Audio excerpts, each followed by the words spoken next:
$17 million are en route to improving Interstate 81 in Virginia. The House Appropriations Committee has approved the money. If it passes the full House and the U.S. Senate, the funding would upgrade and potentially widen the highway. Senator Mark Warner says that he's been pushing for improvements to I-81 for 2 decades. I've been working on I-81 improvements since I was governor, and where the most amount of additional funding for I-81 ever came from the infrastructure bill under President Biden, the bipartisan bill that I was part of. Republican Congressman Ben Cline sits on the committee responsible for assigning the funding. He says I-81 is the, quote, backbone of Virginia's 6th District, and the funding will make it safer for millions that rely on the interstate.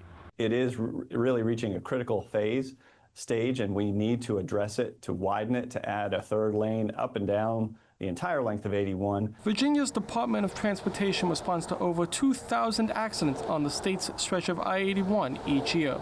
1/4 of those accidents involve trucks. Virginia Trucking Association President Dale Bennett says the highway wasn't created to handle its current load. It was just not designed to carry the amount of truck traffic that it carries.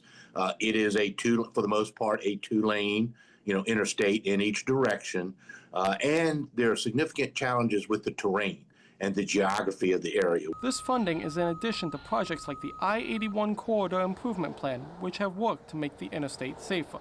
Bennett says truckers have helped to improve the road. The trucking industry came to the table and stepped up and is paying a significant amount of taxes and fees that are going into that fund to pay for improvements to I-81 and other interstates around the Commonwealth of Virginia. But this funding may hit a speed bump. Senator Warner says he's concerned President Trump could reject the bill because most Virginians didn't vote for him.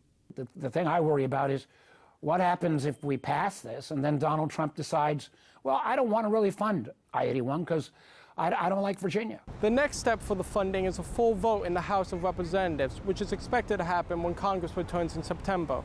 I'm Joshua Gingrich, WFXR News.